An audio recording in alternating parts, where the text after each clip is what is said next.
Open your kitchen cabinet, pull out a plate, hold it, look at its shape. Round. Perfectly, uniformly, unquestionably round. Every plate in your cabinet is round. Every plate in every restaurant you've ever eaten in is round. Every plate in every photograph of every meal you've ever seen on every screen you've ever looked at is round. The shape is so universal, so unexamined, so completely embedded in your understanding of what a plate is, that it doesn't occur to you that a plate could be anything else. It used to be something else. For most of Western history, it was something else. And the story of how it became round, who made it round, and what the old shape was doing that the new shape was designed to stop is one of the strangest and least examined transitions in the history of how human beings eat. I found it while researching medieval dining customs, trying to understand how food moved from kitchen to mouth before the systems we now consider normal existed. And what I found wasn't just a different plate. It was a different relationship to the meal, to the table, to the people sitting around it. A relationship that the round plate was specifically designed to end. Here's what your plate used to be. It was called a trencher, and it was square. The word comes from the Old French tranchier, meaning to cut, because the original trencher was exactly that, a thick slab of coarse, stale bread, usually several days old, baked hard, cut into a flat square roughly 4 inches wide and half an inch thick. You didn't eat off a plate, you ate off bread. The food was placed on the trencher, the juices soaked into it. The bread absorbed the gravy, the fat, the flavor of whatever had been served. And when the meal was done, you didn't wash your plate. You ate it. Or, more commonly, you gave it away.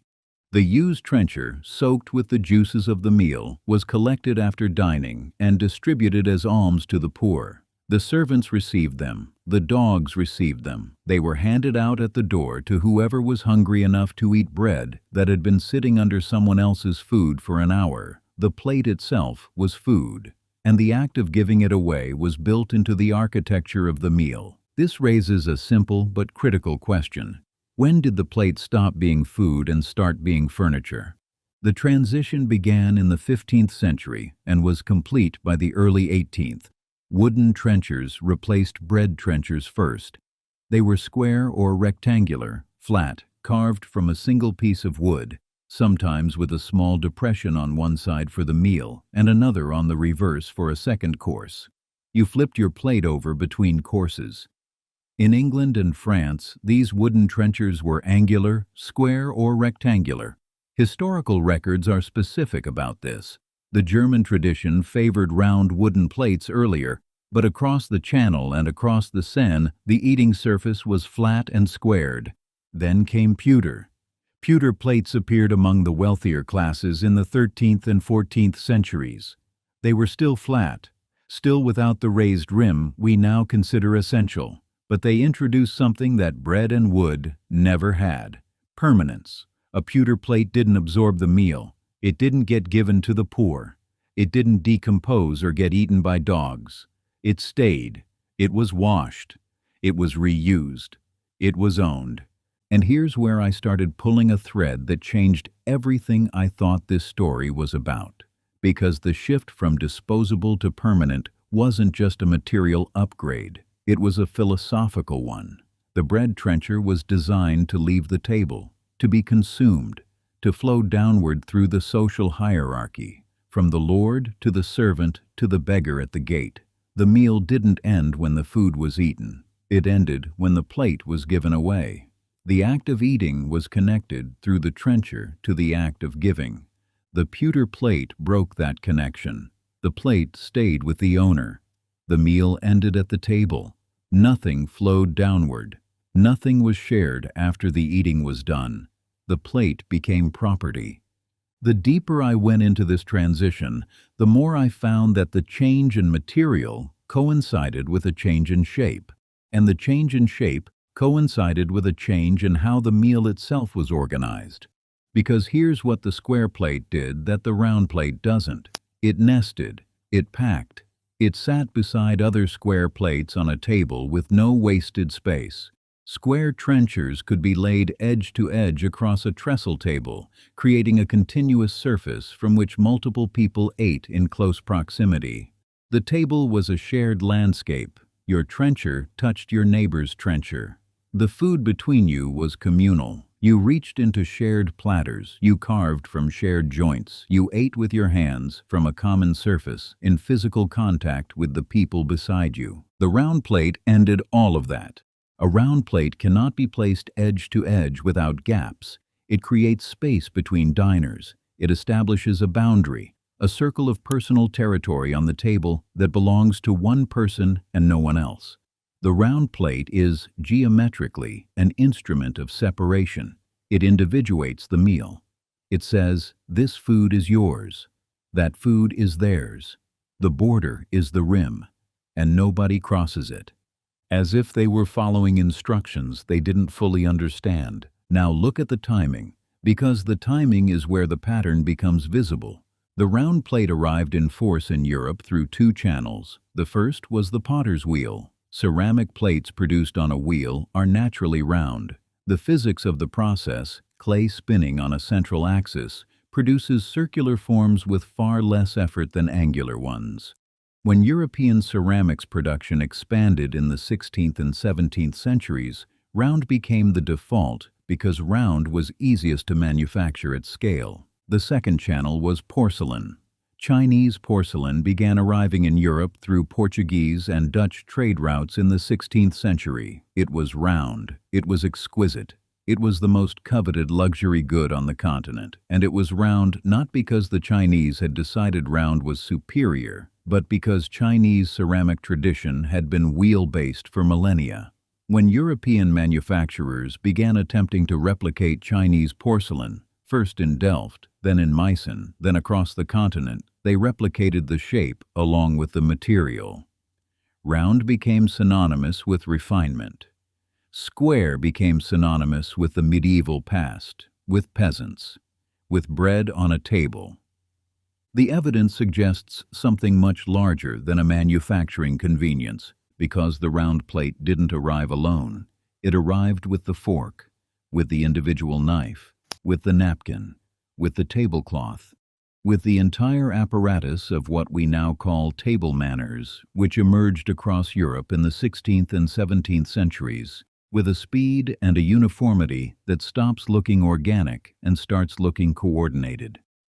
In 1530, Erasmus of Rotterdam published De Civilitate Morum Puerilium, on the civility of children's behavior, one of the first widely distributed European etiquette manuals. It specified how to sit at a table, how to hold food, how to use a napkin, how to eat without touching other people's portions. In Italy, Baldassare Castiglione's The Book of the Courtier, published in 1528, established the behavioral codes of the refined individual, including dining conduct. In France, a cascade of etiquette manuals followed across the 17th century, each more specific than the last, each adding new rules about what the body could and couldn't do at the table.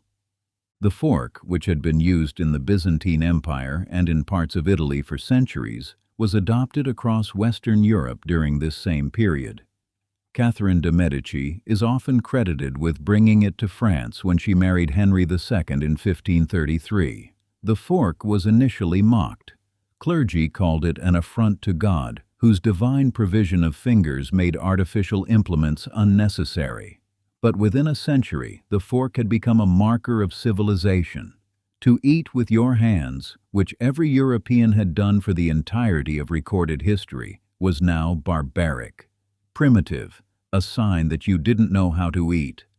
The pattern repeats with unsettling precision: the round plate, the fork, the individual knife, the napkin, the etiquette manual, all arriving in the same narrow window, all doing the same thing, separating the diner from the food, separating the diner from the other diners, converting the meal from a communal, physical, hand-to-mouth act of shared consumption into an individual, mediated, instrument-dependent performance governed by written rules.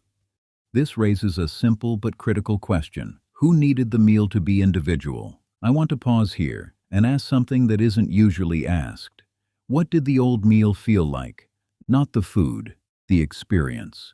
Picture a medieval hall, a trestle table running the length of the room. No individual place settings, no personal plates, bread trenchers laid across the surface, platters of meat placed at intervals, a shared salt cellar marking the social hierarchy, above the salt for the important, below it for the rest. You ate with your hands. You reached across your neighbor. You tore bread from the same loaf. You drank from shared cups. Your fingers touched the same food that other fingers had touched. The meal was, in the most literal sense, a shared bodily experience. You could not eat without being in physical contact with the community around you. Now picture the table that replaced it. Individual round plates, individual forks and knives, individual glasses, individual napkins, each setting separated from the next by a measured distance. Each diner operating within their own circular territory, touching nothing that anyone else would touch, eating from a surface that belonged to them alone. The meal was no longer shared, it was parallel. Individual consumption happening side by side, governed by rules that ensured no body would touch another body's food, no hand would reach across another person's space, no moment of physical communion would interrupt the orderly, silent, individual act of eating. The silence was deafening. Because look at what the etiquette manuals actually say. Not the rules themselves, the language used to justify the rules. Erasmus describes communal eating habits as coarse, animal, unworthy of a civilized person. The 17th century French manuals describe the physical proximity of medieval dining as vulgar, the shared cup as disgusting, the bread trencher as a relic of a cruder time. The language is not neutral. It is morally charged. It describes the old way of eating as shameful, as something to be corrected, as a sign of a person who has not yet learned to be civilized. The same language, the same framework, used to suppress every other communal practice that didn't align with the emerging order. The same language used to describe indigenous burial practices. The same language used to dismiss midwifery. The same language used to reframe communal laughter as vulgar and communal sleeping as primitive, shared, unclean, uncivilized. The deeper I went, the more I found that the round plate was not a neutral technological improvement. It was one component of a larger program that restructured the European meal from a communal experience into an individual one. The program was called Civilization. Its textbooks were etiquette manuals. Its enforcement mechanism was shame. And its most effective tool was a circle of ceramic on a table that told every person sitting behind it, "This is yours, that is theirs, and the boundary is not to be crossed." Now count what was lost. The bread trencher connected the meal to charity. When the plate became permanent, the giving stopped. The shared platter connected the diners to each other. When the individual plate arrived, the reaching stopped. The hands connected the body to the food. When the fork arrived, the touching stopped. The communal cup connected the table to a single vessel. When individual glasses arrived, the sharing stopped. Every transition removed a point of contact between the person and the community. Every new implement added a layer of separation. Every rule in every etiquette manual moved the human body further from the food and further from the other bodies at the table. The official explanation collapses here, because we're told these changes were hygienic, practical, progressive, and certainly not sharing cups during plague seasons was a good idea. But the etiquette manuals didn't frame the changes as temporary health measures.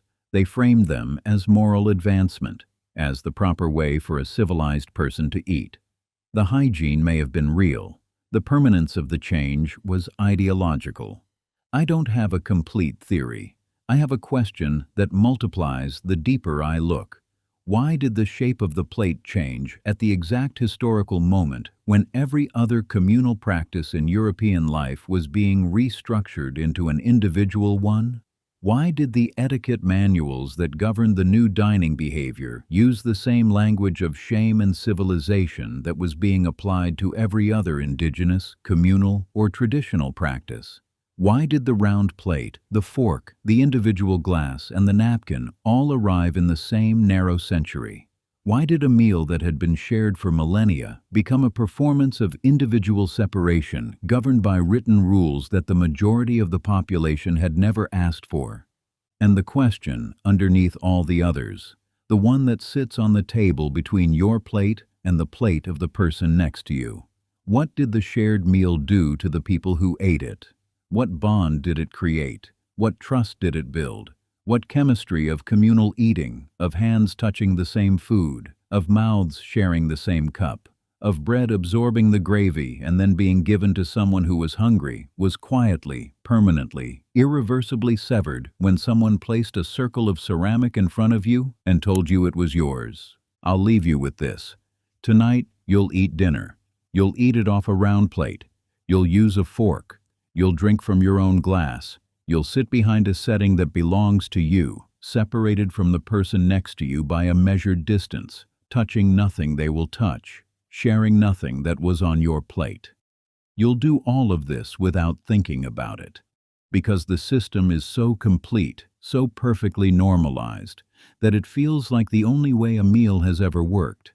But the plate used to be bread, and the bread used to be given away. And the table used to be a place where bodies reached across each other and ate from the same surface, and no one called it barbaric because there was no manual yet that told them it was. Someone changed the shape. Someone wrote the rules. And the meal that used to hold a community together became a performance of individual separation that we now call manners. The bread knew something the ceramic forgot.